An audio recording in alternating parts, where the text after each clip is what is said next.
RoboCop, directed by Paul Verhoeven, is a defining, influential action movie from the awesomely ultra-violent 1980s, and amid all the shock and gore, it's quite an excellent film about holding on to your identity and the dangers of greed and privatization. In a destitute, crime-ridden near-future Detroit, law enforcement has been privatized by the enormous megacorporation Omni Consumer Products. OCP, at the behest of OCP member Bob Morton, needs a human test subject for their cybernetic cop program, and when Officer Alex Murphy, Peter Weller, is brutally murdered by Clarence Boddicker's gang, OCP scientists resurrect Murphy as RoboCop. RoboCop is an efficient, mostly mechanical policeman and a striking, nearly invincible symbol of justice. But as RoboCop begins to regain a sense of the man he once was, he seeks vengeance against the gang that killed him and uncovers nefarious corruption within the company that created him. Before I start discussing RoboCop in detail, I just want to point out how cool it is that Deus Ex Human Revolution's beginning plays out somewhat like an interactive remake of RoboCop. If Splice, coming up on my channel, and going further back in my channel history, Alien, are about a disquieting combination of human and inhuman traits, and Her is about an artificial intelligence evolving both within a romance and through her greater-than-human makeup, RoboCop is about a man rediscovering his humanity after being reborn in a lifeless, subservient form. Paul Verhoeven is a more subtle director than many give him credit for. The underpinning issue of Total Recall is whether the events are all in Arnie's head, and Starship Troopers, which is sometimes misinterpreted as pro-fascist, is actually a satire of jingoism and gung-ho gun-loving masculinity in American culture. In RoboCop, I love the subtle nuance, and that's something you probably didn't expect to hear about Verhoeven, of RoboCop's transformation, conveyed with confident emotion by Peter Weller under a heavy mask and costume. RoboCop begins as an obedient automaton, flatly and curtly following orders and just running off bits of Murphy's brain, with the showy trick of spinning his gun before holstering it as seemingly the only subconscious remnant of Murphy's personality. But if dreams are a hallmark of thinking organisms, then a vivid nightmare of his murder is the first step of RoboCop regaining sentience. RoboCop is still operating through rigid, unemotional programming, but when Officer Lewis tells him his name, and when a woman thanks him for saving her from being raped, RoboCop appears overwhelmed and even flustered by this information.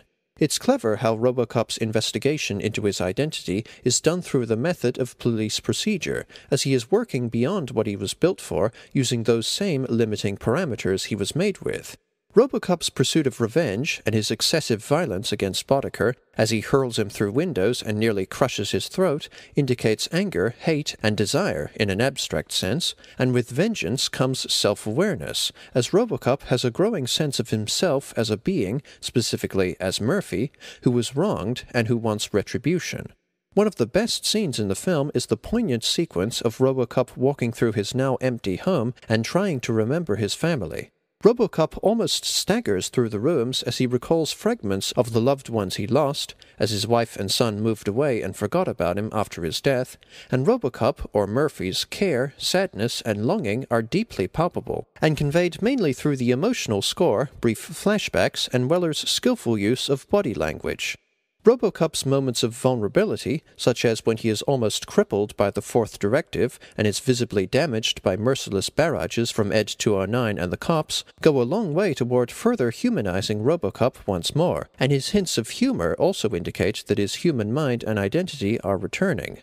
RoboCop is a surprisingly smart movie not only for the themes it raises, but primarily for the compelling, very subtly executed, and even moving character arc of RoboCop's humanity reasserting itself.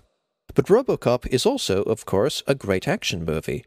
The gunfights are very brutal, visceral, and well shot, and the cool extreme violence fits the grungy, oppressive atmosphere of old Detroit and reinforces the sadism of the villains and, using for instance the scene of RoboCop shooting a rapist in the dick, the lack of empathy or compassion in the corporation that created RoboCop.